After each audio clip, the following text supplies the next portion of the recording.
der V12. So viel mehr als nur ein Antrieb.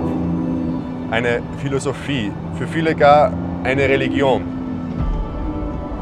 Doch auf alle Fälle die absolut letzte Ausbaustufe des Verbrennungsmotors und einfach die Königsklasse. So oft der V12 in seiner Historie auch in den Himmel gelobt wurde, so oft wurde in den letzten Jahren wohl auch sein Untergang herbeigeschworen. Aber dennoch sitzen wir jetzt im brandneuen Lamborghini Revuelto. Und ich glaube, ich brauche euch nicht erklären, mit welchem Motor er angetrieben wird.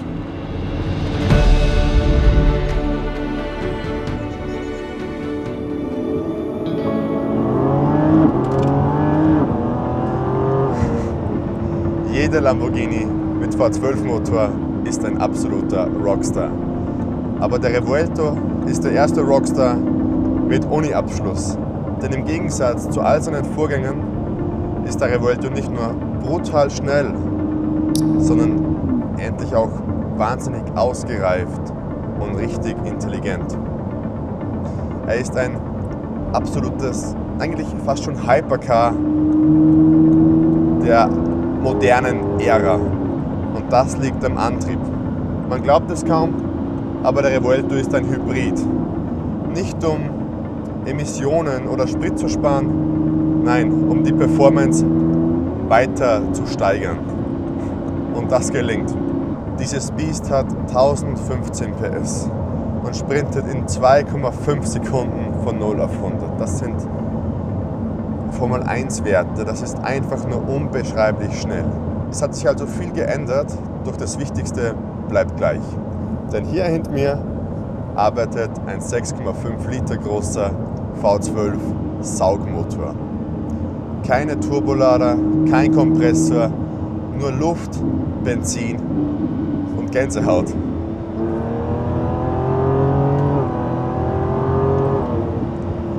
Und ich glaube, ihr hört es auch. Die Performance ist so unglaublich schnell und unglaublich auch kontrolliert. Denn wir haben hier ein neues Getriebe. Endlich gibt es Doppelkupplung. Das heißt, Schaltvorgänge passieren in Millisekunden. Und ja, vielleicht ist nicht jeder ein Fan von Hybridantrieben, aber das hier ist kein Hybrid, das ist einfach nur geisteskrank. Die Leistungsentfaltung passiert sofort. Und dieser Punch ist einfach nur genial. Aber ja, wir wissen es, Lamborghinis sind alle schnell. Aber der Revuelto kann auch Kurven richtig gut. Denn das Auto besteht fast völlig aus Carbon. Hat natürlich Allradantrieb und ist somit einfach nur genial. Das Fahrwerk, natürlich extrem sportlich, aber nicht zu hart und unbequem. Und das Allerbeste für mich, die Lenkung. Das Auto ist sofort super zu kontrollieren, sofort extrem gut zu spüren. Und du hast trotz der angsteinflößenden Leistung zwar Respekt vom Revuelto, aber du weißt sofort, wie du mit ihm richtig gut umgehen kannst.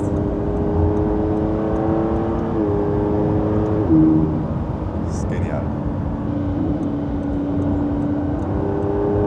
Mamma mia!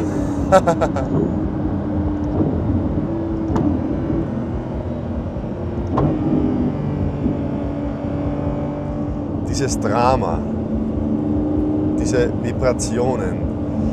Der Revuelto ist eine richtige Diva. Und somit ein würdiger Thronfolger in der unvergleichlich grandiosen Blutlinie an generationenprägenden V12 Supersportwagen von Lamborghini. Die Frage ist, woher kommt das? Und was war vor dem Revuelto?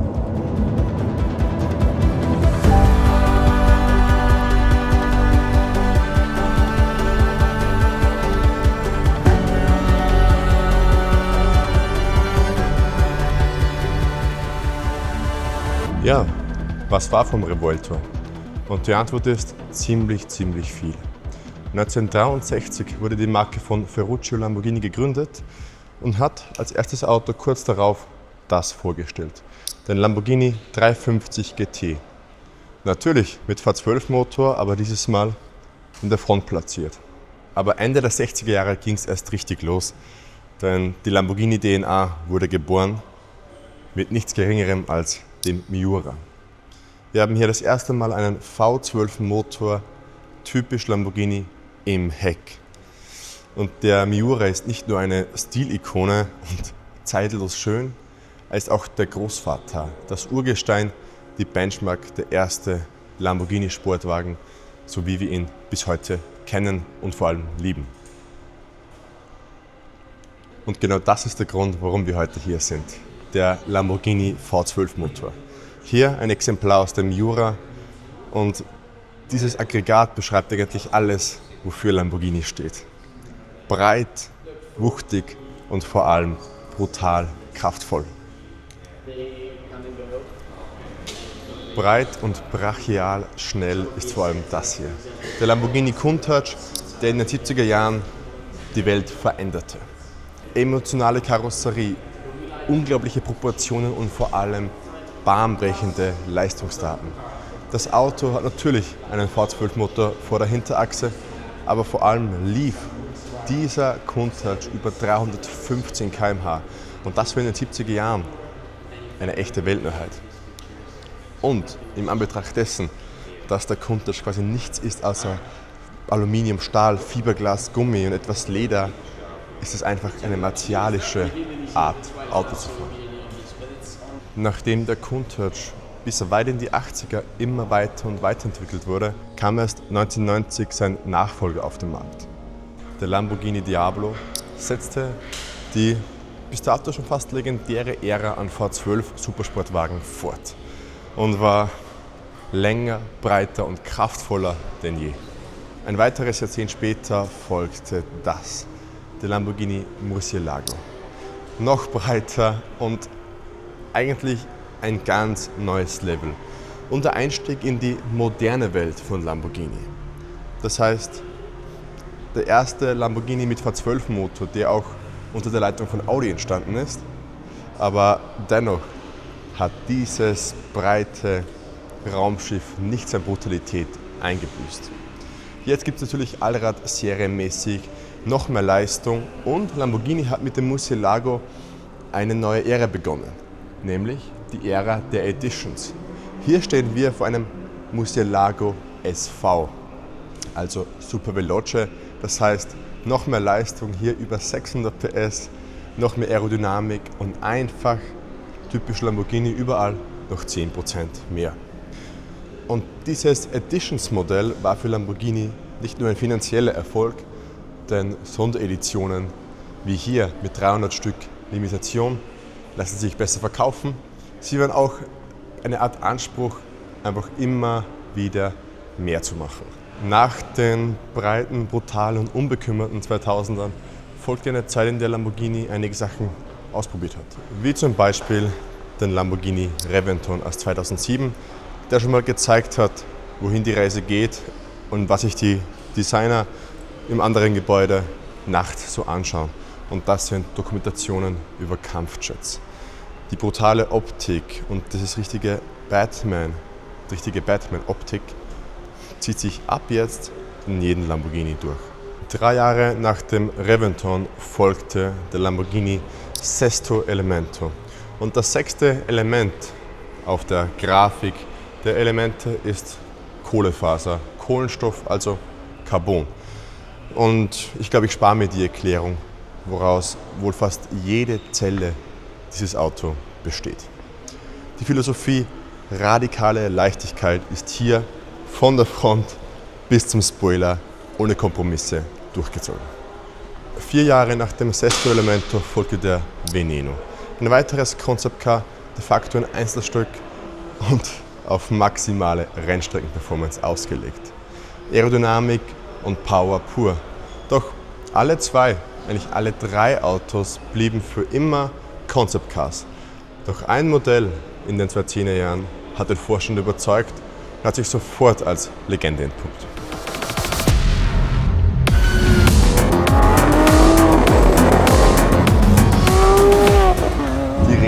ist natürlich vom Lamborghini Aventador. Die absolute Legende und der letzte echte Lamborghini mit reinem V12 Saugmotor. Doch ich sitze nicht hinterm Lenkrad von irgendeinem Aventador, ich sitze hinterm Lenkrad von dem Aventador, dem SVJ. Maximale Aerodynamik, maximale Leistung und maximales Temperament. Das Auto fährt man nicht, den SVJ versucht man zu bändigen und versucht zu reiten. Der SVJ ist wie die schönste und attraktivste Frau, die du je in deinem Leben gesehen hast. Mit den schönsten Augen, mit dem schönsten Körper. Doch sie ist eine Diva. Sie ist eine wandelnde Red Flag. Sie ist anstrengend, sie nimmt dich aus. Aber sie ist so schön und so attraktiv, dass du bereit bist, eigentlich alles in Kauf zu nehmen, nur um bei ihr zu sein.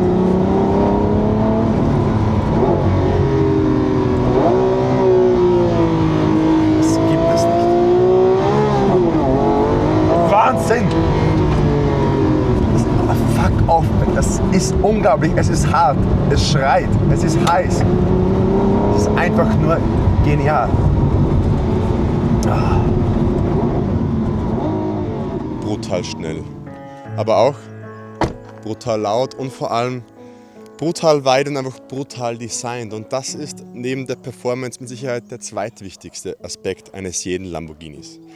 Und hier stehen wir vor seiner maximalen Ausbaustufe, vor einem Lamborghini Aventador, der bis ans letzte Zehntel ausgereizt wurde.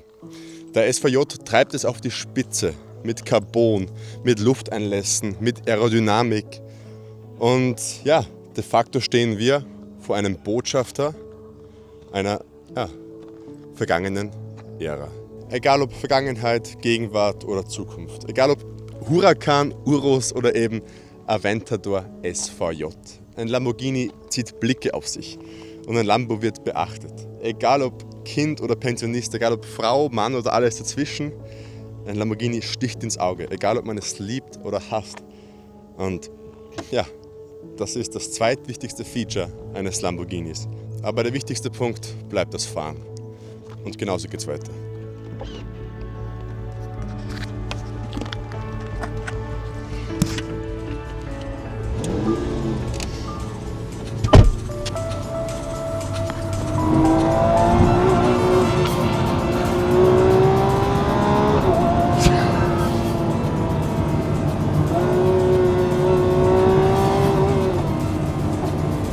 Unvergleichlich. Einfach unvergleichlich. Moderne V12-Fahrzeuge wie der Revuelto werden dafür sorgen, dass die V12-Ära noch einige Jahre weiterlebt. Aber sollte irgendwann mal der Zeitpunkt kommen, an dem der letzte V12 die Fabrikshallen der letzten emotionalen Automarken verlassen hat, dann kann ich getrost sagen, der Hall des V12s wird für immer weitergehen.